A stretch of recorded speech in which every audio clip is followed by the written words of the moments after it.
आपके काल को मारने का उत्तरदायित्व मैं स्वीकार करती हूँ, तुम कैसे मारोगे?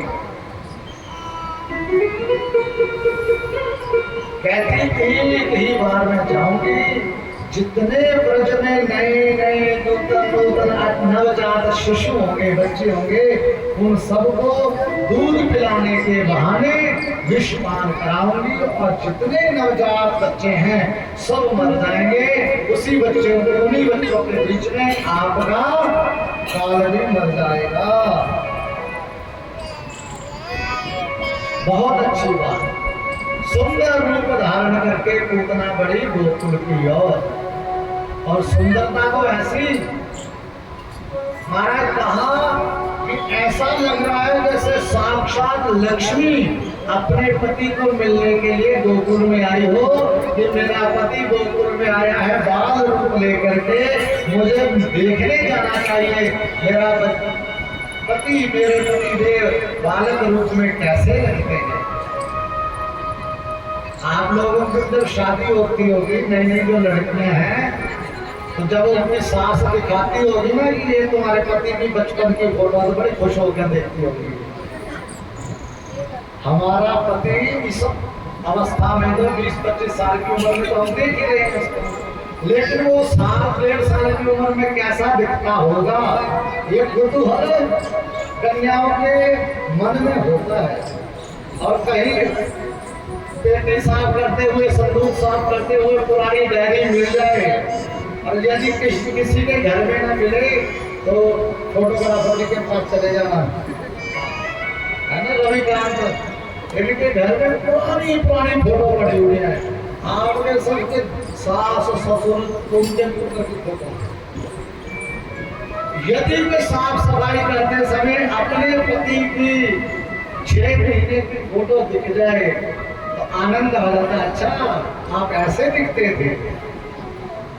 वही कुतूहल आज मां लक्ष्मी के मन में होगा, और वो बाल कृष्णलाल को देखने के लिए आई होगी, ऐसे लोग समझ रहे हैं, लेकिन वो लक्ष्मी नहीं, वो पूतना है। मैंने किसी को पूतना देख करके ऐसा लग ही नहीं रहा कि तो पूतना होती है, लक्ष्मी के समान रूप। सुखदेव जी महाराज ने सुंदर चित्रण किया है, कैसी है वो पूतना।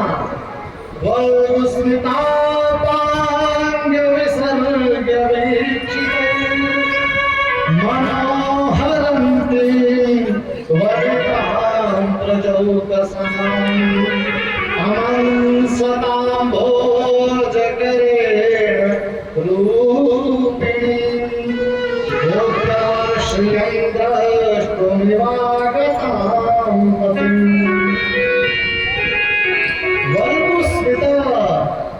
सुंदर सुंदर मुस्कान है, अपांग विसर्ग वीक्षित कटाक्ष नेत्रों से देख रही है, इतनी सुंदर है। मनोहरंती वनितां प्रजौकसां, वहां उस नंद भवन के गोकुल की जितनी भी स्त्रियां हैं, नारियां हैं, सबके मन को हरण करने लगी, मन को चुराने लगी, मन को सुंदर लगने लगी। और ये बहुत बड़ी बात है। कोई पुरुष सुंदर हो, स्त्री उसको देख के आकर्षित हो, कोई बड़ी बात नहीं। कोई स्त्री सुंदर हो, पुरुष आकर्षित हो, बड़ी बात नहीं। लेकिन कोई स्त्री इतनी सुंदर हो, उसको देखकर दूसरी स्त्रियां भी आकर्षित हो जाए, वाह क्या सुंदर है, वास्तव में वो सुंदर है। इतनी सुंदर रूप बना करके पूतना आई, कोई पहचान नहीं पाया, और सीधा नंद भवन में गई। यशोदे, अरे बहन यशोदा, बहुत बहुत बधाई हो। यशोदा माँ ने कहा, अरे कौन सी बहन है, ना चचेरी ना फुफेरी, ना चचेरी ना फुफेरी, ना सगी ना आंटी ना गुआंढी ना रिश्तेदार की, कौन सी बहन आ गई। लेकिन चलो अब इसको कहूंगी मैं तुम्हें पहचानती नहीं, तो सोचेगी अरे मैं इतनी दूर से आई इसको बधाई देने के लिए, और ये पहचान ही नहीं। अब यशोदा तो नाम से ही है यशोदा, यशोदा जो यश दे, जो सबको यश दे, सबको मान दे, सबको सम्मान दे, उसका नाम है यशोदा। हमारे यहाँ संस्कृत में ना सब शब्दों के अर्थ होते हैं, नाम के अर्थ हैं। इसलिए जब भी घर में कोई नाम बच्चे का रखें तो उसका अर्थ जरूर सुन लें, पंडित जी से पूछ लें। आकर पंडित जी नाम मिले तो गूगल बाबा तो है ही। बोलो राधे राधे, जोर से बोलो राधे राधे। अब 5वां दिन है ना। बोले भक्तवत्सल भगवान की। यशोदा मैया ने कहा अरे बहन बहुत अच्छा हुआ तो आ गई है। कहा यशोदा अपने बालक के दर्शन तो करा। माँ यशोदा ने कहा अंदर पालने में खेल रहा है, जब जाकर के दर्शन कर लेना, लेकिन ध्यान रखना उठाना नहीं। अब जैसे ही पूतना भगवान की ओर बढ़ी, भगवान ने देखा, भगवान पहचान गए कि अंदर से कुछ और है, बाहर से कुछ। भगवान ने आंखें बंद कर ली। लिखा है विबोध्यतां बालकमार्गम् चराचरात्मा सन्मीलितेक्षणम्। वो चराचरात्मा परमात्मा उसने आंखें बंद कर दी। बाल कृष्ण लाल ने आंखें बंद क्यों की? इसके ऊपर कई तरह के भाव हैं विद्वानों के, महापुरुषों के, संतों के। कोई संत कहते हैं भगवान ने इसलिए आंखें बंद की क्योंकि भगवान पहचान के आई तो सुंदर रूप लेकर के, रुचिर रूप रूप ही आई, सुंदर रूप लेकर के भगवान के पास आई है, लेकिन ये इसका वास्तविक रूप नहीं, छल से आई, कपट से आई है, कपट लेकर के आई। और भगवान कहते तुम जैसे हो वैसे मेरे पास आ जाओ, मैं स्वीकार करूंगा। तुम कामी हो जाओ कोई बात नहीं, मैं स्वीकार करूंगा। क्रोधी हो जाओ मैं स्वीकार कर लूंगा। भगवान कामी को भी मिल गए, क्रोधी को भी मिल गए, दुष्ट को भी मिल जाते हैं, अत्याचारी तक को भगवान मिल जाते हैं। भगवान मिलते तभी तो उनको अपने लोक में भेजते हैं। और भगवान के यहाँ से जितने मरते हैं वो उनका अपना ज्ञान नहीं होता। चाहे कितना बड़े से बड़ा पापी हो, दुष्ट हो, जो भगवान के हाथ से जाएगा कहाँ जाता है वो फिर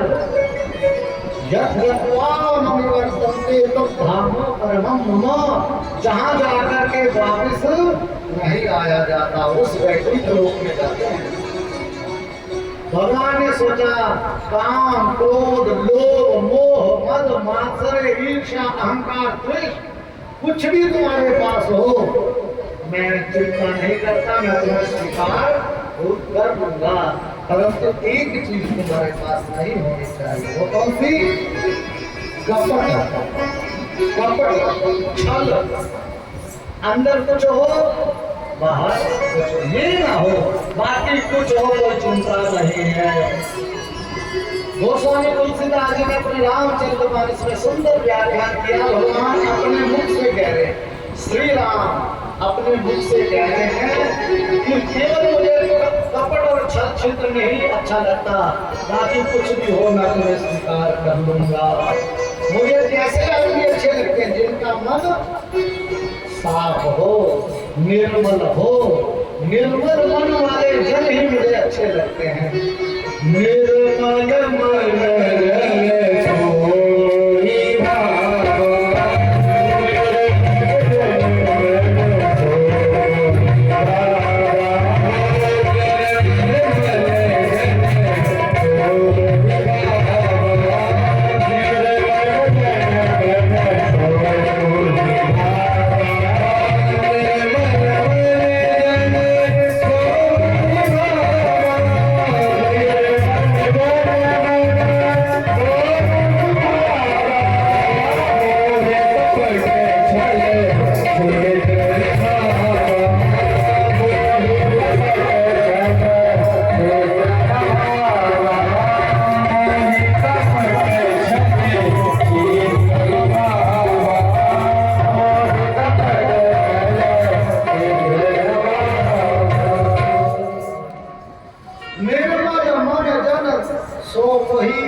बना बाबा। जो निर्मल मन वाले जन होंगे केवल वही मुझे अच्छे लगते हैं, बाकी कपट छल और छिद्र करने वाले मुझे सुहाते नहीं। इसलिए भगवान ने अपनी आंखें बंद कर दी, उससे मिलना ही नहीं। कोई संत कहते नहीं भगवान ने इसलिए आंख नहीं बंद की। टिक्के वाले भाई साहब, तिलक वाले भाई साहब, तिलक लेकर ना वहां चले जाओ, आते वहीं से तिलक लगा, यहाँ समय लग जाता। एक संत ऐसा भाव देते भगवान ने इसलिए आंखें बंद की क्योंकि भगवान ने विचार किया कि ये पूतना है माया, मायावती, और मैं हूं मायापति। मेरे सामने जैसे पूतना आएगी, पूतना की माया निकल जाएगी, और जैसे पूतना की माया समाप्त होगी, इसका असली रूप, वास्तविक रूप प्रकट हो जाएगा। और जब वास्तविक रूप प्रकट हो गया तो ये कहीं पूरे ब्रज में हाहाकार न मचा दे, इसलिए मैं इसकी तरफ देखूंगा ही नहीं, इसकी माया ढकी की ढकी रह जाए, इसलिए भी भगवान ने दृष्टिपात नहीं किया। और हमारे भोले बाबा को मानने वाले तो कुछ और ही कहते हैं। भोले बाबा के भक्त जो है वो कहते रहे तुम्हें नहीं पता भगवान ने आपको बंद क्यों किया। भगवान नारायण का अवतार हुआ, विष्णु का अवतार हुआ है आज नंद भवन में, गोकुल में। और किस लिए अवतार हुआ? माखन मिश्री खाने के लिए। कल आप लोगों ने खूब माखन मिश्री खिलाए। जो श्रोतागण आ रहे हैं उनको व्यवस्थित बैठाने की जिम्मेदारी घर वालों की होती है, इसलिए उनको जगह देना, बताना कहाँ बैठना है। जितने भी सत्संग वाले आए हैं सबका बहुत बहुत स्वागत है, अभिनंदन है। नाम चाहे नहीं भी पता, लेकिन आप लोगों का स्वागत। आने वालों का व्यवस्था करते रहे। बोलो पंडित जी। भोले बाबा के भक्त कहते हैं तुम्हें नहीं पता विष्णु भगवान ने अवतार लिया है ब्रज में मक्खन और मिश्री खाने के लिए, और पूतना क्या खिलाने के लिए आई? विष। अपने स्तनों पर विष लगा करके भगवान को दुग्ध पान के बहाने से विष पान कराने के लिए आई। भगवान ने सोचा रे राम राम, खाने आया था मक्खन और मिल रहा है विष। विष तो हमने कभी वैकुंठ में नहीं पिया, यहाँ क्या पिएंगे? विष तो पीने का काम हमारे आराध्य का है, हमारे भोले बाबा का है, महादेव का है। भगवान कृष्ण ने अपने आराध्य का स्मरण किया।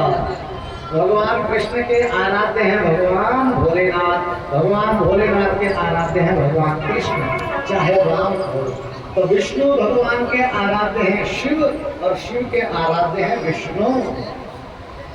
इसलिए कहते शिव से हृदयम विष्णु, विष्णुश्च हृदयम शिव। भगवान शिव का हृदय है भगवान विष्णु, और विष्णु का हृदय है शिव। भगवान बालकृष्ण लाल ने अपने आराध्य भगवान भोलेनाथ का ध्यान किया कि भोलेनाथ, अरे विष पान करने का हमारा कोई अभ्यास नहीं है, ये तो आपका कार्य है। आप आइए और ये विष पान करिए। यदि स्वयं नहीं आ सकते तो मेरे अंदर अपनी शक्ति का संधान कर दो, मेरे अंदर आ जाओ और इस विष को स्वीकार कर लो। मैं तो इसको पीऊंगा नहीं। अपने आराध्य भगवान भोलेनाथ का आवाहन करने के लिए भगवान बाल कृष्ण लाल ने आंखें बंद की। अनेक भाव है संतों के, कितने के कहें। एक बात और है, भगवान ने कहा दृष्टि उस पर डालनी चाहिए जो दृष्टि के लायक हो। ये पूछना दृष्टि के लायक, आंख उससे मिलानी चाहिए जो आंख मिलाने के योग्य हो। ये आंख मिलाने के योग्य नहीं है। मर्यादा पुरुषोत्तम भगवान श्री रामचंद्र जी ने भी एक बार भी उस स्त्री की तरफ नहीं देखा जो उनसे विवाह करने के लिए आई थी। कौन?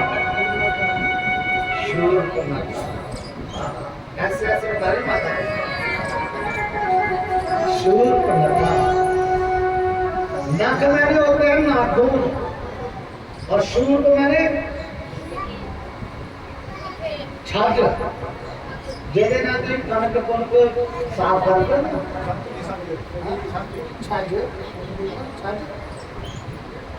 छाछ बोलते शूर को।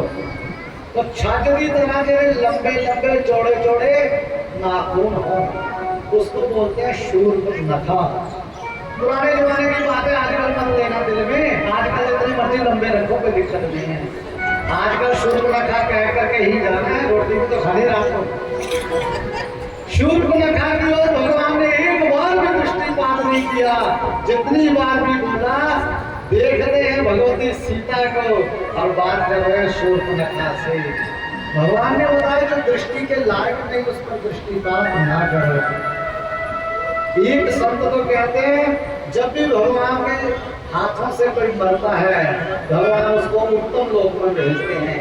और भगवान के ये तो दोनों नेत्र हैं, ये दाया नेत्र सूर्य लोक है और बाया नेत्र चंद्र लोक है। चंद्रलोक और सूर्य लोक ने अपनी प्रतिनिधित्व करने वाली भगवान की दोनों आंखों को, दोनों नेत्रों को बंद कर दिया। प्रभु आपके हाथों से ये मरेगी, इसी लोक में भेज देना, लेकिन हम अपने लोक के दरवाजे बंद कर रहे, इसलिए कि भगवान की आंखें बंद हो गई। भगवान ने आंखें बंद क्यों की, यह विचार का विषय है। हम आगे बढ़ते हैं। उतना आगे आई, भगवान को पालने से उठाया और भगवान के मुख में अपना विष शक्त स्तन लगाया। जिस स्तन पर उतना ने विष लगाया था, जहर लगाया था, वो स्तन भगवान बालकृष्ण लाल के मुख में दिया। और भगवान बालकृष्ण लाल इतने कौतुकी हैं, उस पूतना के स्तनों में लगे हुए विष का पान करने लगे।